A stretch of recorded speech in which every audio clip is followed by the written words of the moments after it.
Welcome to another episode of the Swords and Sports Podcast, one man's journey to read 52 fantasy books in 52 weeks and create 52 podcasts documenting the experience. I'm your host, Mike Mogues, the man embarking on this journey, and it sounds crazy, but I have another incredible guest. This week, I'm joined by the Hellfest Inferno Award-winning author, Stephen Aryan, to talk about his amazing book, The Coward. Just a quick heads up about that Hellfest Inferno Award. Look up who was on the docket for that, because my man beat out the one and only Joe Abercrombie. So shout out to him. And as maybe longtime listeners of this show would know, I doubt anybody else knows, but we've got beef against Abercrombie. Not specific to Joe Abercrombie, but Abercrombie in general.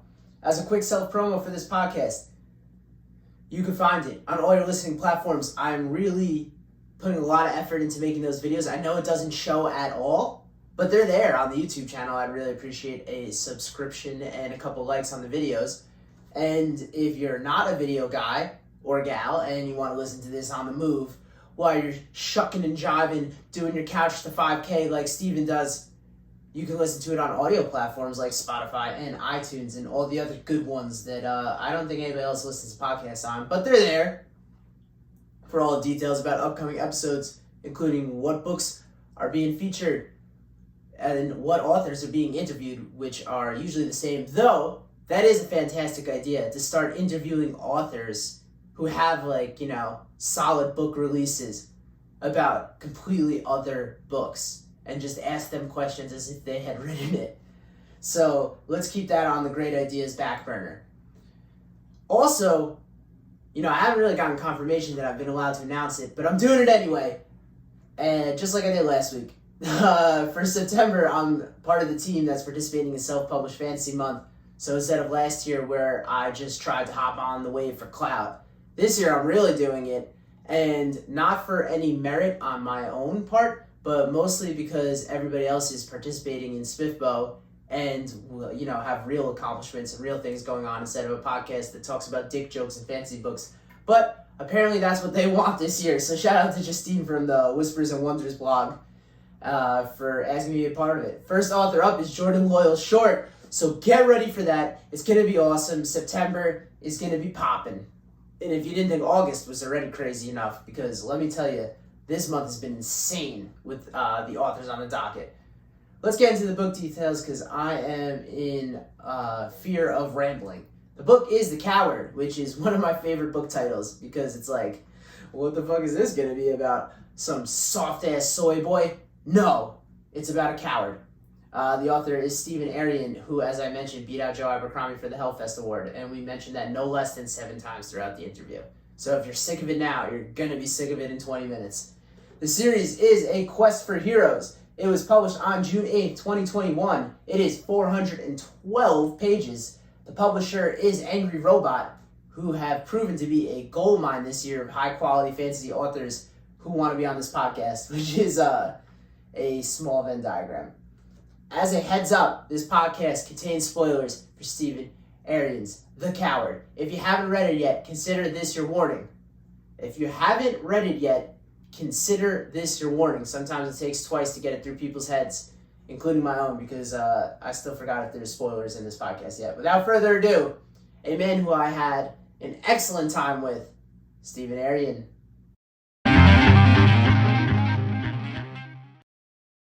It's another week, and I am super excited to bring the Hellfest Inferno Award winner and David Gemmell Morningstar Award finalist, Stephen Aryan, author of The Coward, here to talk about his book. Welcome to the show. Thanks for having me, Mike. It's a pleasure to be here. I read somewhere that one of the things you do to recharge is chop down trees. Are you the first ever fantasy writing lumberjack? I wish that was my kind of hobby part-time lumberjack. That would be awesome. So until fairly recently, I volunteer with the local wildlife trust. It's all about protecting nature and looking after all of the sites and things. That's what you'd think, but we spend most of our time cutting things down and burning it. So, sounds like the opposite of what you should be doing. It's like, I said, that's what the motto should be. It should be like, cut and burn. That's our real motto, not protecting nature. But it's, yeah, we got to do it. It's stuff that needs doing. It's maintenance. It's invasive species. Occasionally trees, but no big ones, because I haven't got a license for a chainsaw. I've not done the course, but a couple of the guys have, and they get all the protective gear and the goggles and all the rest of it, and they just go out and take out the trees, and we're like, great, good stuff. Are you jealous of those guys? That sounds awesome. Kind of. It's like a two-week course. I want to learn how to get the chainsaw course, and then I've got my certificate, and I can go and do it myself then. That'll be awesome. Well, if any listener is ever wondering how you get into hobbyist lumberjacking, this seems to be a good way to do it. Yeah. Just get out some axes and some, chainsaws and go to town. The Hellfest Inferno Award, could they have picked a cheerier award name? Yeah, so it's to do with the music festival.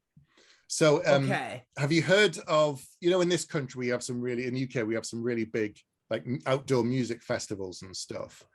And in France, the equivalent is Hellfest, but it's purely focused around heavy metal. Okay. So they've had everybody over there. It's been running for like decades, apparently. So they've had, Metallica and Anthrax and Motorhead, and for years and years and years. It's just this town in the middle of France, in the middle of nowhere, and thousands of heavy metal fans and rock fans descend. And I don't know if Alice Cooper's been, but it's very kind of heavy metal and goth and rock focus. So they called it Hellfest. And they found when the French publisher, Bragelonne, were kind of talking to all these fans, they found that a lot of them love science fiction and fantasy. They read tons of it. And they're like, okay, so why don't we just kind of bring these two things together? And they launched it in 2017. And it was like a public vote. So they went out to all the fans and said, okay, vote. Here's a bunch of books that are coming out in the next couple of years. Vote on your favorite. And then they whittled it down. And this public vote. So here's my claim to fame. I won that year, but the two people I beat in the final were Joe Abercrombie and Clive Barker. Some heavy hitters. The next time I see Joe at a convention, I'm going to have a t-shirt that just says Steve 1, Joe 0. Right, and then it'll probably show you his royalty statement. Yeah, we're not going to go there, but I take the wins where I can. Come on. Absolutely, run up the score, start bragging, no matter what it is. I just think what you did there was expertly done. You positioned yourself in the same category as like Anthrax and Alice Cooper and all these people. You're like all these amazing artists, and then just little old me. Yeah. It's kind of it. Yeah, but it was nice because it wasn't a case of you go to some awards and they don't read the books and they're like, have you read them all? Yeah. No. These are people who love fantasy, and so I went to the ceremony and I signed a bunch of books, and these people had actually read the book. They loved it and they're like, oh, brilliant, can you sign my book? And so I just signed a bunch, and it was so great. It was such a nice night. It was at the publisher's headquarters in Paris. So I got sort of taken over there from the UK for the day and stayed over and stuff. So it was really nice. It was a really good time. Yeah. Damn, that nixed my question of, did you get presented the award at the concert? Because that was at the music festival. Because that would. I wish it had been at the festival. I'd come up on stage, like, get out of the way, Lemmy. Yeah, my award. Yeah. No. I'd like to thank myself for beating Joe Abercrombie. Yeah, I like all of you for letting me beat Joe Abercrombie. You all voted for me, so thanks everyone. But yeah, so they love fantasy. My books have got a lot of warriors and magic and wizards and all that kind of stuff. And so it's just right up their street, and a lot of heavy metal fans, love science fiction and love fantasy in particular. So it was a good idea. Then like a couple of other people I know, Ed McDonald won one year. I can't remember who else has won, but I do know them. It's just slipped my mind the other winners. But yeah, it's been going since 2017. So it's good stuff. That's awesome. And you were the inaugural winner. That's right. Number one again. I reckon up the score. And you're not just an incredible author, you're one of the OGs of podcasting. When you first set up a table with Ask Us About Podcasting sign, what were some of the weirdest questions you got? Wow, you've probably done your deep dive research. Well done, man. Well done. often the question was back in 2006, what's a podcast? Do I have to pay for it? Where do I get it from? How does it work? Because in 2005 and 6, nobody really knew what a podcast was. Back then, there were in total maybe a couple of hundred podcasts. It's like you and Joe Rogan. I don't even know if he was doing it back then, but there was so few. And then I started one in 2007 with a friend. And yeah, we're still doing it like 14 years later. So, oh my God, 14-year run. That's incredible. How consistent have you been over those 14 years? Not too bad. We do like one a month. We took like a couple of months break at one point, but then we realized we kind of just missed talking to each other. So we just used it as a way to get a catch up. But there's a couple of others that are older. So a friend of mine, we kind of copied. They've been doing it for 15 years. And the original kind of comics podcast, and he's doing it for like 16 years. So they're some of the real progenitors. I'm like second generation podcaster, really.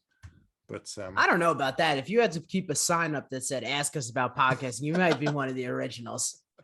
It was a weird time. People are like, what is this? I don't get it. But, how does it work? Now you can find this podcast specifically on all your podcast listening platforms. And that's how I do a very authentic plug. Absolutely, yeah. Go to all your local podcatchers and pick up the Scott podcast. Subscribe to the YouTube channel. Are you still doing archery? No. So I moved like 5 years ago. I've got all my kit. It's all in the house, but I just haven't found a local club. I keep saying, yeah, I'll go and do it And ever since I moved, I've just not managed to kind of sort myself out and go and do it. I should. I keep saying I should. But when it's winter and you're like, I don't really go outside, and doing archery indoors is okay, but it's not the same. In summer, where I used to live, we had a local kind of rugby club, and you just go out on the pitch when, on like a Tuesday night, they don't play that night, they don't practice. So we go out on the rugby pitch, we set up the targets at the far end. If it's raining, okay, you can do it. But if it's nice and sunny and you just stand out for a couple of hours and shoot, it's so nice. It's very, very zen. For a second, I thought you were shooting the rugby players. I'm about to say, now that's fun. He's moving. Get him. Moving target. That's next level archery. That's like, Asian on a horse style archery when you're shooting moving targets. And I mean, that's the coolest stuff. Legolas ridiculously sliding down a shield, down a staircase. Yeah, we don't talk about that because my friend Mike Shevden, who's an archer for a long time, he did a talk at a convention about all the things that are wrong in that film to do with archery in a Lord of the Rings film. I imagine that was not well received. That doesn't. This sounds like funny. It was pretty funny. Like all the things that you can't actually do in real life, no matter how strong you are. But Well, are you guys shooting those bows that like I saw in the Olympics that are basically guns, or are you shooting those like old school looking bows? So there's the original old school, which are long bows, which is just the kind of bent bit of wood and bit of string.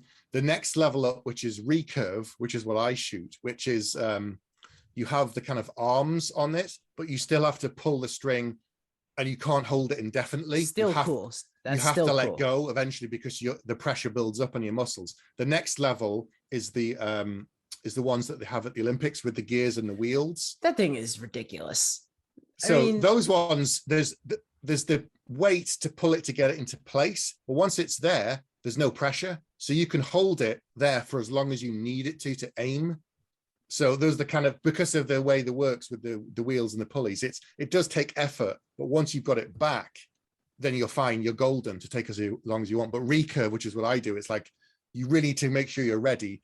You get it there and you've got 5, 6, 8 seconds, and you've got to let go because the pressure builds up on your muscles and you'll pop something if you don't. So, oh my God, what a ridiculous way to get hurt. Yeah, well, that's real archery. I'm sorry. I was watching the Olympics, like those people aren't even doing the activity and they're still missing. It's covered like all these wires and poles and like targets and sights and they're like laser target and they're like, come on, where's the sport in this? At what point is that a sniper rifle? It's getting close. It is getting close, yeah. I think it's harder to do that Winter Olympic sport where they're like laying in the snow and shooting at the targets. I'm like, at least that seems awful. Yeah. But moving targets, that would be fun. Oh, yeah, the rugby players. Yeah, why not? Give them something to do. Make them run faster, that's for sure. Hey, motivation is important. It's hard to get motivated these days. We've been all locked down, Gotta get you out there somehow. Gotta get you fit. Gotta get fit and healthy. This is what you gotta do. Speaking of fit, on May 3rd, you said it's on this morning. I'm gonna get it in regards to running a 5K. So was it on that morning? Either on that morning or very soon after. Yeah, I started running about 3 years ago, and I'd kind of done it on and off and on and off. This month, I'm doing a challenge like for charity fundraising thing with work. So every day throughout the month, you have to either run or walk. It's all like step counts, but I'm Right. walking or running. So I've done 2 runs this week. I'll run tomorrow morning, and just doing short runs and get myself back into it. But yeah. So yeah, I've reached 5K, and I can do 5K. Amazing. I need to then work on the endurance thing. That's the next thing, building up my stamina. That's the hard part. You run, don't you? Yeah, well, I was thinking you were just doing an interview with Virginia McLean, who she is a great runner. Really? Okay, I didn't know she ran. I'm thinking there's got to be like a Strava group that you could put a bunch of fantasy authors in, and then you got yourself a challenge. Oh yeah, for sure. Yeah. There'll be some that'll just completely wipe the floor with me because I'm just a newbie. But yeah, There's someone always better than you at everything, right? yeah. But it's all about, more for me is getting fit and staying healthy. That's Of that's course. what I And wanna it's do. like a mental thing. I mean, that's what Joe Abercrombie says. He says there's one author out there better than me, Stephen Aryan. He'd probably say, who? Who's that guy? No, I've never heard of him. No. At a certain point of success as an author, do you even know all the awards you get nominated for? Like, do you think he's like, oh, really? Like, do I have to do a speech for that? Like, pull me out. I know he's been nominated for a lot of awards, like the Gamma Awards a few times and stuff, but I don't know if he's won the Gamma Awards because it's stopped now. They've kind of stopped doing that award, but yeah, there's there's the World Fantasy and right, British Fantasy and Science Fiction Awards and all that kind of stuff. So yeah, you guys got a lot of fantasy awards over there. Yeah, we're mad keen on science fiction and fantasy. But a lot of big readers, a lot of big authors from this part of the country. I wanted to say I told Cameron Johnston, mutual friend, that he was lazy because I read it took a week to blacksmith a sword, and he gave some pushback on this. It's true. And I said, I read it on Reddit. It has to be true. You could do it in a week. He's like, oh no, it took me a month to do this dagger or whatever it was. And then I read that you made a sword in a day. Well, so yeah. Are you just better than him? No, I cheat. I cut corners. I don't see the issue. So I wanted to do it as my brother got it for me as a birthday present, and we spent a day in a forge. In the hot ass sun, right? In the hottest day of the year in July. We had like 2-liter bottles of water, and we were just downing them and pouring them over our heads and drinking them because it was so hot. And we went in and said to the guy, he said, okay, do you want to make like a little knife? Or do you want to make, or some kind of poker for the fire? No. We're like, want to make a sword. Right, of course. It's like in a day. He's like, well, okay, if we cut a load of corners, we can make something that looks like a sword. Because you're not going to use it on anybody. I was like, no. And he goes, okay, because if you did, it would just fall apart. I'm like, okay. So I made something. It wasn't like you were going to kill someone with it anyway. It just needs to look good. That was it. He's like, if you're just going to put it up on your wall, I'm like, yeah. And he's like, that's fine. That's okay. We can make something. So we cheated a lot. We used a lot of modern technology. They had pre-made parts, like the hilt was pre-made to cover it up, and the cross piece was kind of pre-made. But I made the blade, and I used the axle grinder, and I heated up the metal and tried to hammer it straight. That's really hard. And it just, he's like, okay, you're currently at about 6 foot. We're going to make this like a 4-foot sword instead. So we cut off a chunk, and then we worked on the next piece. It's a lot shorter, a lot less metal to work with. But yeah, doing it in a day with cutting a lot of corners is possible. It looks pretty good. I think I need to kind of clean it up and polish it a bit, and then I could put it on the wall. But as you know, you spoke to Christian Cameron. He's the real expert on swords. Oh, I said to him, God, he knows everything. Don't get him started. Well, I said, I'm not going to show you my sword that I've made, because you just end the call at that point, because it would just be like, that's not a sword. He was making, when I talked to him, he was making a canoe. yeah, he's proper old school. He knows so much about swords and history and weaponry and ancient history. Well, he's written so many books, in that area that he's had so many good stories. I can just sit and listen to him talk about it all.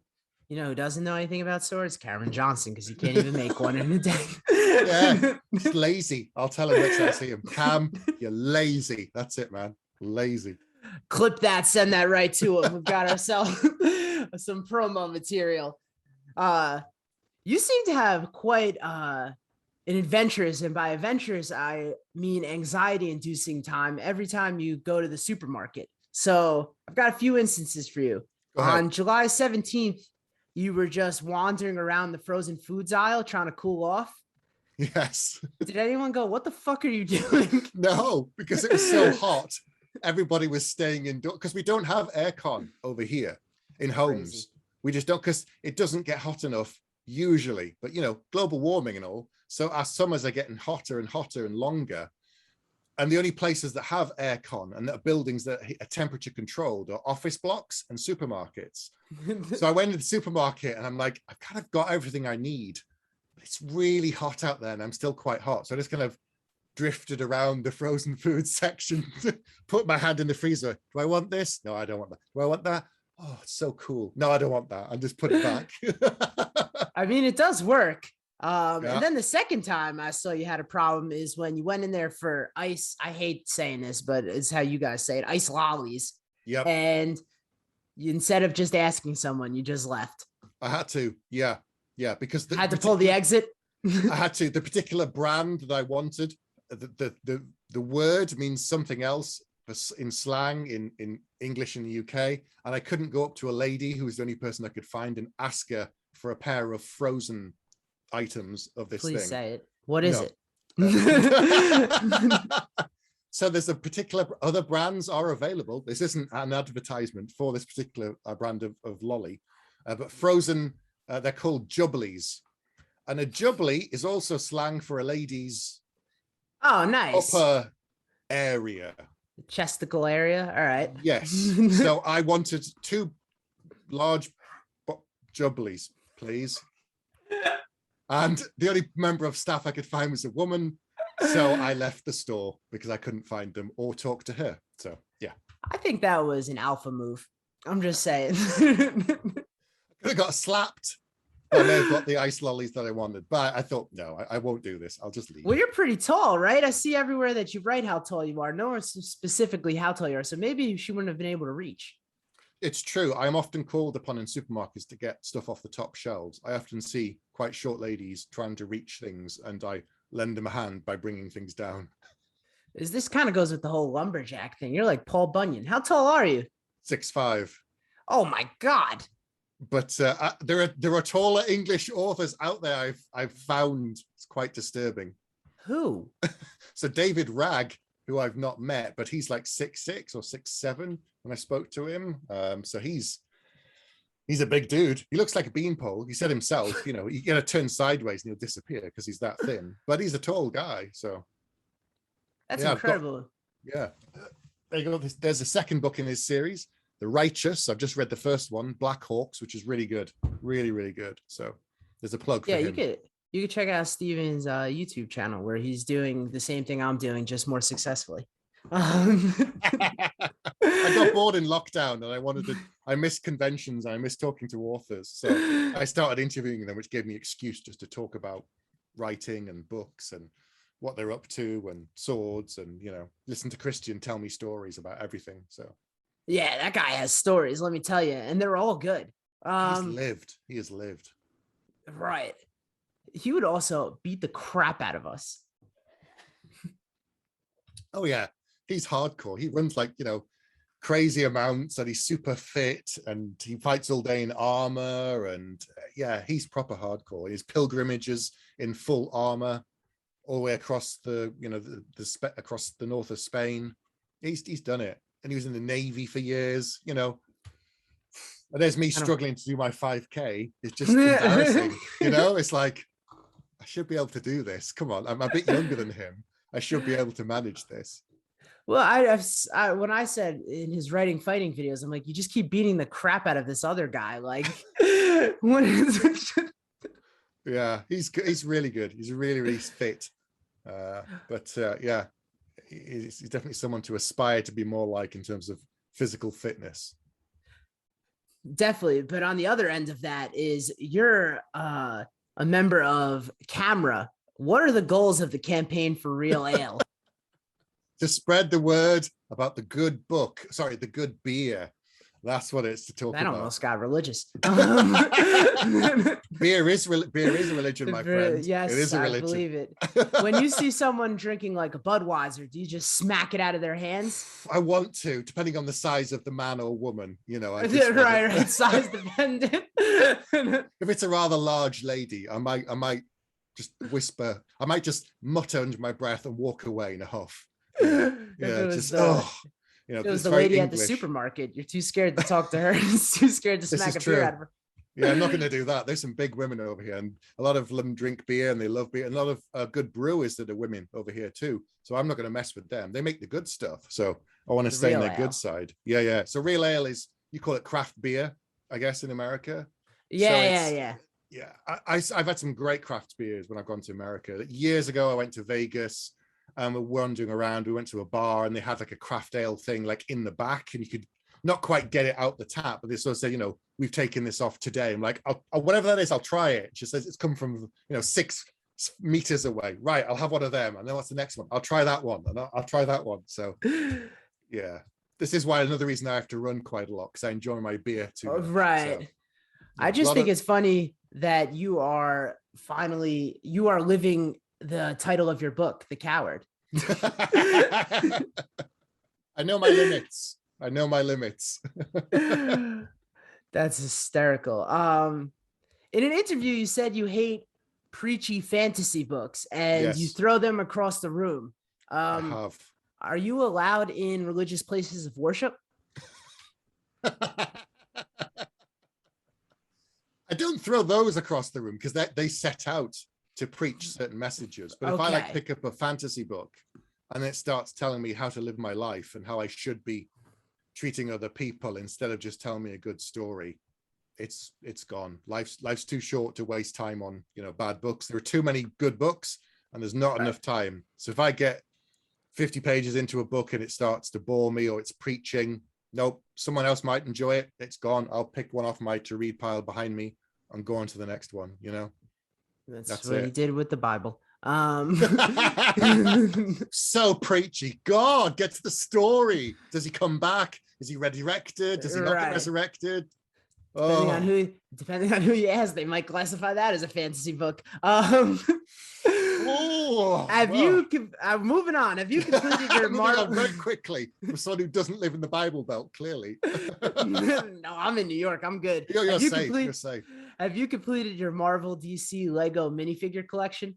No, I haven't. I'm constantly on the quest for new DC figures. They have to be real ones. They can't be just like knockoff. Someone's just painted it and sold it on eBay. No, I mean, come on with that.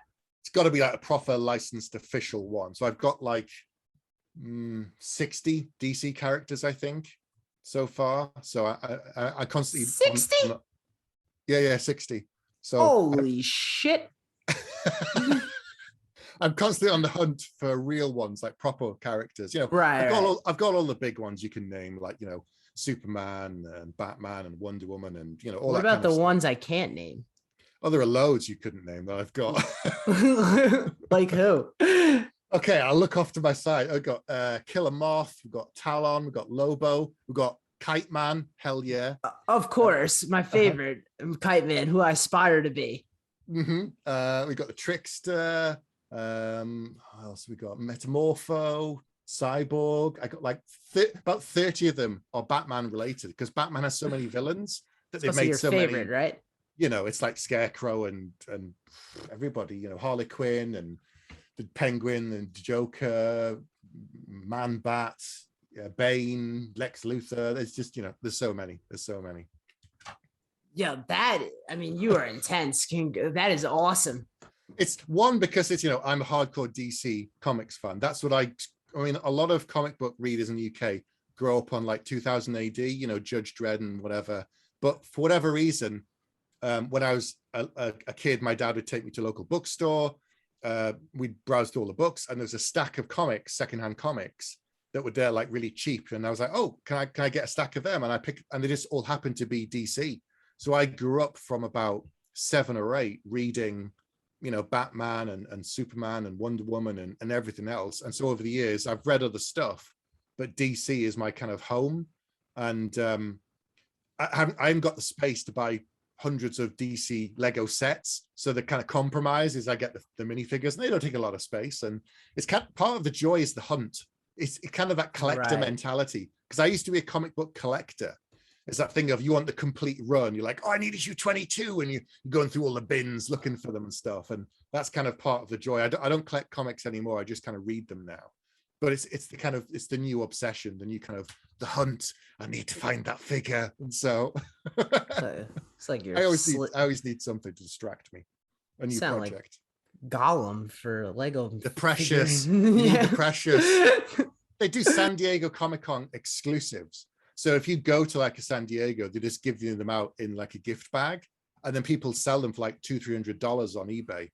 I'm like, I'm not paying $300. There's no way. That's something you got for free. No way, dude. So unless The Coward makes New York Times bestseller, then we'll talk about it. Then we'll haggle. Come on, Angry Robot. There's another duology in him. Let's get it done. Let's get on it. Let's start doing some book questions. Okay. Because I think that was the most passionate I'm going to get you in this interview. Yeah, boring book shit. Nah, but, you know, comics and stuff. Yes, that's what I'm talking about. How long was Kel planning on ignoring the letters? Okay, so we should say this is spoiler section. Yeah, very spoilers. There will be a humongous warning in the intro to this interview, as is tradition on the Swords and Sports podcast. Cool. So in theory, indefinitely, he just would have, every time they keep turning up, he just throw them in the fire and burn them. If they, you know, he doesn't want to go, so he's just gonna like, nah, eventually they'll give up, they'll get bored. But they didn't. They sent someone in person instead. So who's more persistent about sending letters, King Bledsoe or Hogwarts?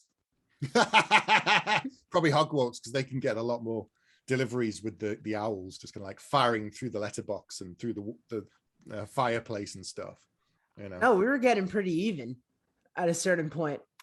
Yeah, a lot of Hogwarts though, but a lot of letters, a lot of books. Why does the Medina saga suck so badly? I liked it. I liked the snippets. So here's the kind of thing. Does Pax Medina exist, the bard? No, he's all of us. Is he? Is he a real person? Is he a conjuration? Is he a figment of the people who actually wrote it because they wanted to have a good story? Did a bunch of people come together and write it like a certain religious book and just write whatever they wanted to write and and to tell a really cool story? So is there actually a bard out there? And was there ever, or was it just a kind of collaborative project that someone made so they could sell a really good story to inspire people to greatness, to like sign up for the army because you want to be a great hero? Propaganda. It didn't really work on the inspiration front, but it certainly worked on getting a lot of airplay. Yeah. A lot of people were, you know, inspired by, they thought he was a great hero, so it worked from that side. They thought, you know, what he did was amazing and fantastic, and they all want to be like him, but they don't want to do it, but they want to be like him, you know? Right. I mean, that's, I feel about a lot of things. True story. What's the obsession with sending 12 people everywhere? Is that just the acceptable level of casualties that people are willing to accept? Yeah, I think so. Like, you know, you send 12 and maybe half will die. And if 3/4 die, you still get 3 or 4 people back. That's not too bad, you know. But if it's just you send 3 guys, the odds aren't good. Most of them are just going to get killed. So you've got to send quite a few. Some will die probably because of stupidity. Some will die because they're just not very good. And it kind of whittles down the kind of really bad people for, you know, and then whatever's left is the hardwood, the really kind of people who deserve to survive. And the rest are cannon fodder, you know, that's what they're there for. Animal fodder in this case, just get chewed up and eaten. What, based on that, what was the worst way one of the 11 original heroes died? Oh God. Okay. So you've read this, haven't you? Oh, yes. Okay. So I think probably the sharks. I think that's probably the worst. Because even when he went under, he was still alive when he went under the ice. Yeah, but he went down like a champ.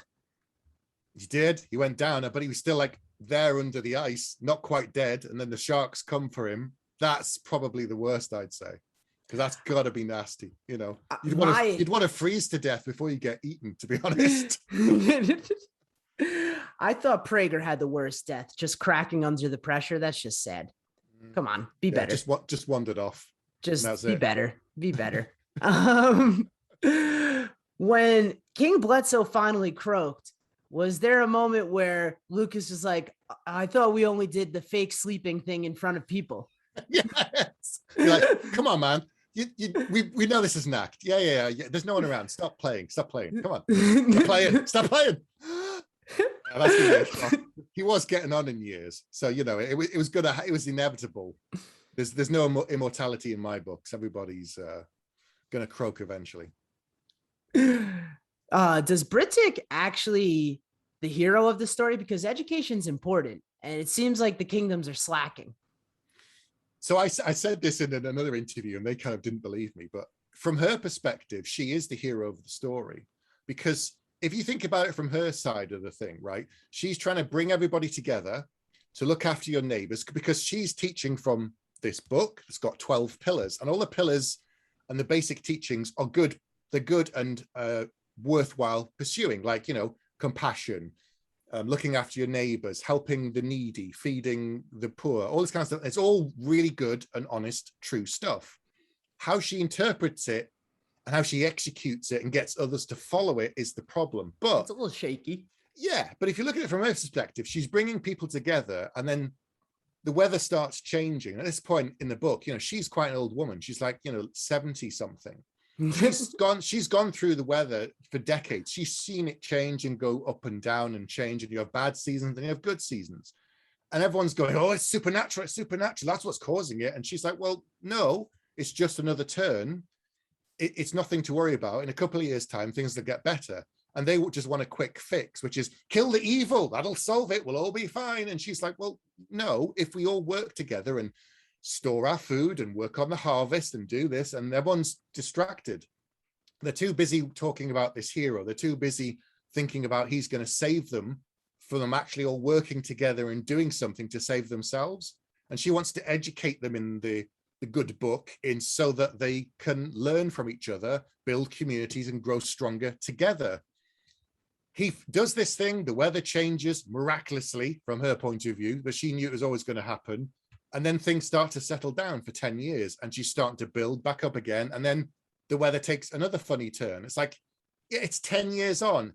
It's a bit peculiar that just happens to be 10 years on. And she's going, well, blatantly, it's just a cycle.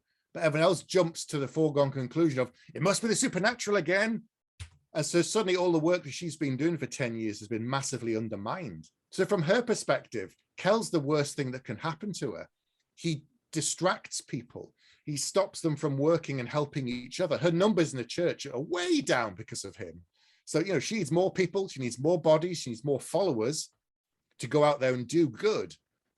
Where it gets shaky is they're not doing what she wants to do. So she has to kind of manipulate people and maneuver pieces around on a chessboard and try and remove other pieces from the chessboard.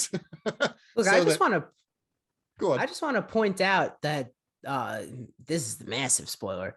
The shepherd's real, so maybe she has a point.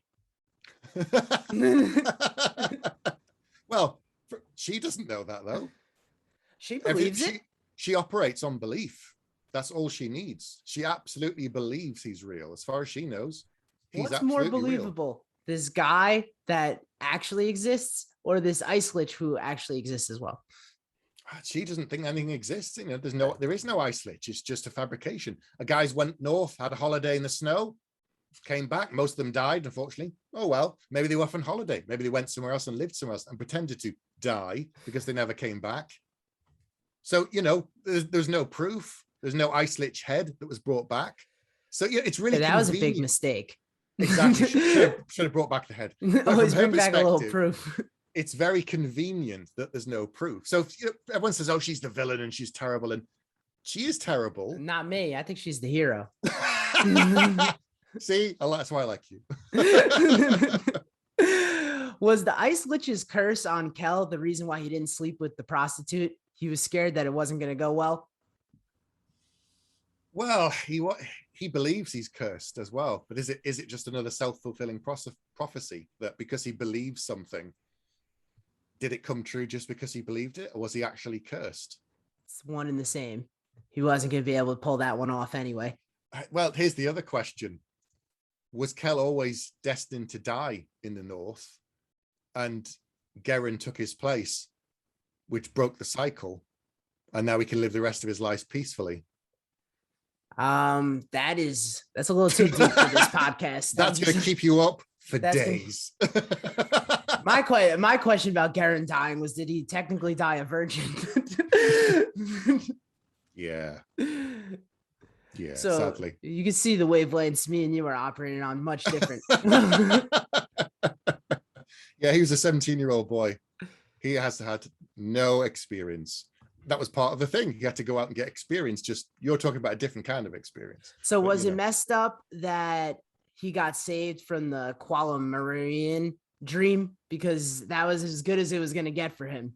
That was as close as he was ever going to get. He would have died in the process, but he probably would have enjoyed it at the same time, So whatever, better than the way he actually died. True. Yeah, it was pretty bad. Speaking of the ice lich, at any point was she sitting on the throne and was like, I'm fucking bored? Well, technically her mind was not always there. It was always out doing other things because she was constantly like puppeteering a bunch of different things. She was out there controlling all sorts of things, which you get to meet in the story. And she had plans, but that didn't come to fruition because you know what was buried right under the ice, right outside the castle. Who knows what would have happened with all of them? Yeah, who can say? Someone in the story has that worrying thought, but just kind of peers through the ice and goes, can everybody see all of that? And then they get really worried and like, we need to take care of business like really quickly because otherwise this could get a lot worse. One of the most important things I do on this podcast is I talk about the best dick jokes in fantasy books. And an important segment in any podcast, I feel.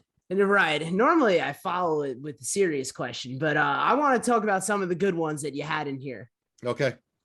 And these are all pretty much Malamer. Pretty much, yeah.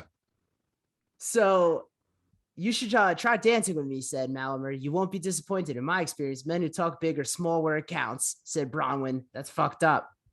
Don't talk about a man's size. It's like guys who drive really big cars. Just saying, making up for something, just saying, you got a really big car. Let's see. Perhaps we could compare scars, he suggested, giving Bronwyn a salacious wink. Perhaps, she said with a faint smile. I'm also hung like a horse. I could show you my cock as well. That was aggressive as a pickup line. He's a peculiar dude, and he's a little bit off the wall, and he's a little bit strange, and he's a little bit inspired by Mad Mardigan from Willow. Do you remember that? Have you seen it? Willow back in the day? No, I'm not. Okay, so it's a really old fantasy film with Warwick Davis and Val Kilmer. And Val Kilmer plays this mad swordsman called Mad Mardigan, who's a little bit batshit crazy. And the two of them go on a quest to save this baby who's like a special. It's a fantasy film. It's proper old school. They're doing a TV series now. Of course, you got to reboot everything. Well, it's continuation, but Warwick Davis is back in it again as Willow. So that's going to be awesome to see. So Yeah, he's a little bit inspired by him because Mad Mardigan was always just a little bit off the wall and a little bit weird. And so I wanted to make Malamir just sound totally outrageous. He sounds, it doesn't sound like anything he says is true. Everyone thinks he's lying. And most of it is true, but some of it is exaggerated. And then some things are not exaggerated, as Bronwyn found out. Mentioned. Is it problematic that the pickup line worked? I don't think you could do it in real life, and I don't think you'd have a great success rate. Let's just say that here in real life. Don't do it. Just enjoy it in the book because it is hysterical. Yeah, just read the book. Don't try this at home, kids. It's not repeatable. One of the goals of this podcast is, besides the dick jokes, is to break the stereotypical view of fantasy, which is this male-centric, misogynistic, guy could do no wrong, tackling all challenges with brute strength and magic, sleeping with all the women. It's kind of read by neckbeards in their mom's basement. What about your books breaks that traditional, stereotypical, and completely incorrect view of fantasy and brings it to the more general audience? Pretty much all my books have really strong characters in both genders, but equally they have flawed characters. They have cowards, they have heroes, they have complicated villains and complicated heroes. In my first two trilogies, I've got a bunch of characters that are great villains, and some of them are men, some of them are women, some of them lead crime families. So it's just a case of having realistic portrayal of people in a book. If you walk down the street, every other person is a woman. Why wouldn't you have that in the fantasy world? I mean, some things you don't translate, like unless you want to bring technology into your book, then it stops being fantasy up to a point. You can have steampunk and you can bring certain things in, but certain things you are just part of real life. Fantasy, the best fantasy, if we get a little bit serious, but the best fantasy is all about holding up a mirror to the real world and telling a story and having some kind of reflection, that you read the story, you get something from it, you have some fun, you enjoy it, but equally there's something in there that's talking to you. It's not preaching. There's just stuff in there that's about experiences that people have had. It could be religious experience. It could be that someone's very religious, kind of wants to get that across and express the joy they feel when they're in prayer, when they're completely communing with their God, and they feel totally at peace. And I'm not mocking anything like that. That's something that's absolutely true, and people feel it. Other people have joys and experiences and wonderful things, doing all kinds of stuff. And bringing that level of realism into your fantasy book is critical. And so you should have diverse and interesting characters in all of your books. And I do in all of mine. One thing I don't do, like I don't talk about my characters from a gender or sexuality perspective. I talk about them as people. So I never start by going in and saying lesbian so-and-so, because that's not the character. That's a facet of who they are, but that's not all they are. So I never go in for it from that perspective. If someone starts to go through a tick sheet, they can find all sorts in my books if they really want to, but unless you start asking me about specific characters, I can't, get into it. In my second book, Blood Mage, one of the characters is gay. He's in a relationship. You see him flirting with other men. You see him looking at other men, but that's only a tiny bit of who he is. That's not his character, So I'm very conscious of creating people that feel real, that are flawed, but equally they can be quite interesting people too. And so whether it's the Reverend Mother, who's basically suffering from dementia, her body's breaking down because she's getting older, but she's also she's flagellating herself. She's also starting to lose her mind as well, because she drifts off.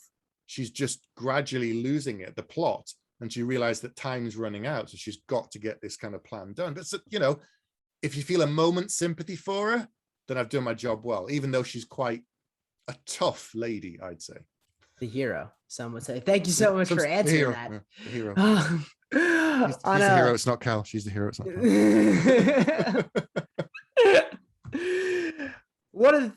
That was the most serious that this is going to get. Okay, that's cool. Okay. Back to dick jokes. Yeah, I had a whole list of them. When the fuck did Das Mohin find time to learn dentistry and barbering? So in the old days, when you went to the barbers, they were also your dentist. That's real. That's not I didn't make that. So the stuff in the book that I didn't make up was true. So like back in the day, if you couldn't afford in the UK and other places, you couldn't afford to go to the doctor, you went to the chemist, and you go to the chemist and say, I've got a pain in my tooth, and they'd give you some medicine, and that's it, because it was cheaper than going to a real doctor. It's preposterous.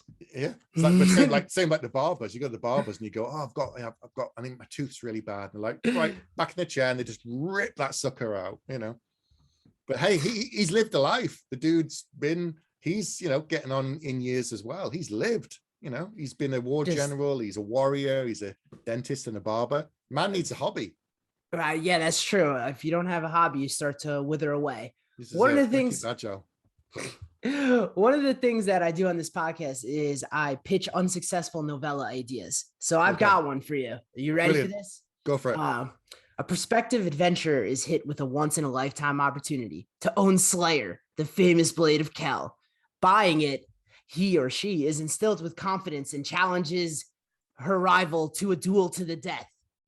At the time of the duel, she goes to block the blade, and the sword gets slashed right through, and her face is mangled. Realizing that she's been sold a fake, she goes on a lifelong revenge to try to get to kill Kel. That sounds awesome. I'd buy that. Sounds wicked. Yeah.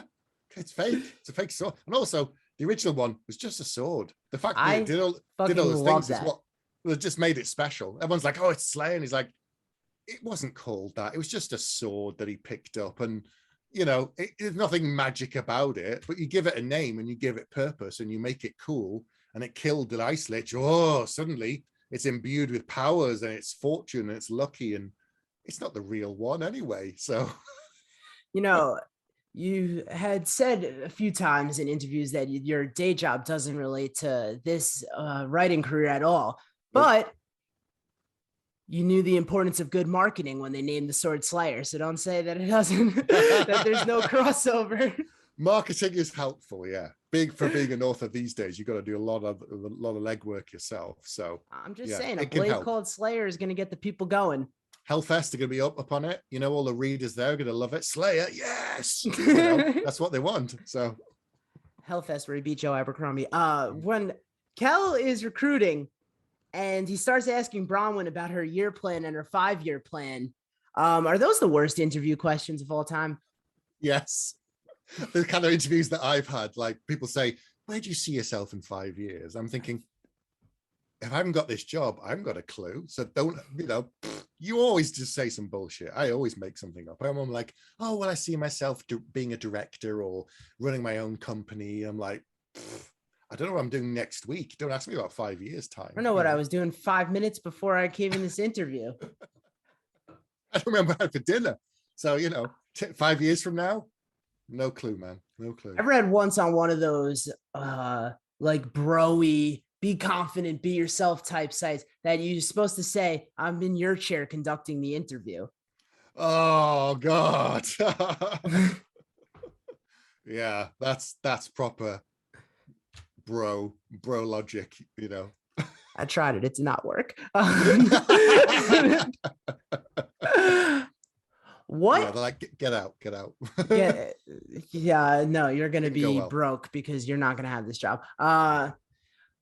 What maze hurt you so bad as a child that you had Willow disrespect mazes by just plowing straight through it? So in this, it wasn't me, but in this country, there were a lot of big country homes here and like ancient castles and, you know, really old buildings over here that go back hundreds of years. And one of the fancies that they used to do sometimes was build these huge mazes. I never got lost in one as a kid, but I'd see them and I'd just be like, that's so annoying because some poor bastard has to go around and cut every bit of that. And every time it starts to grow over, they're like, oh, I've got to clip this open and make it. It's just too much work. It's too much pain, you know, for something that looks pretty for like 5 seconds. It's just agonizing for me. I'd be like, can I not just cut the whole thing down and plant some roses? Come on. some kid will get lost and pee his pants, and the mum will be crying, and I've got to go in there and get him out. I'm not going to be a good job as a gardener either, but it's just going to be a pain in the ass. Yeah, I mean, fuck mazes. Just bust through them. Much easier. Yeah, just do it. Do it. On that note, I think that's all the questions I got. People, your questions with the maze. Yeah, I couldn't take any more turns on this one. Very good. Well done. Thank you so much for taking the time out to do this. Where can people find you? Where can people find the books? Sure. Go to my website. It's stephen-aryan.com. I'm on Twitter at Steve Aryan. I'm on Instagram, Steve Aryan Writer. You'll find me online on social media all around. Also, don't forget my YouTube channel. Yeah, don't forget it. Well. Don't forget it. There's lots of great writing advice and author interviews as well. Just look for me on YouTube and you'll find it. No problems. He is getting some of the best authors in the game, and he does a great job doing it. So make sure you check that out. Also, I got to stop asking people, where can you find the books? Because everyone just says the same thing. Where you buy books, Amazon or wherever. Barnes or and local Noble, bookstore. Amazon, Waterstones, your local bookstore. That's Absolutely. where you should be getting them. But Yeah. I get them all from Amazon. Thank you so much for taking the time out. I look forward to talking with you soon. Thanks a lot. Shout out to the giant himself, Stephen Aryan, at a whopping 6'5". But you want to know something crazy? For Books on the Horizon, I found an author that's even taller than him for next week. Next week, we're doing The Blackhawks by David Ragg. Those two had an interview together on Steven's podcast that I don't want to shout out because it gets a lot more views than this. But I feel obligated to because, he's a nice guy, and also, I said it 8 times during the interview. But I don't think those two knew that they were both over 6'5" and giants of both the fantasy industry and the real world. The week after that is going to be The Scald's Black Verse by Jordan Loyal Short as the first book featured in Self-Published Fantasy Month, which I am beyond excited to be a part of. And after that, We Men of Ash and Shadow by H.L. Tinsley. Tinsley. Keep on reading or something. Peace.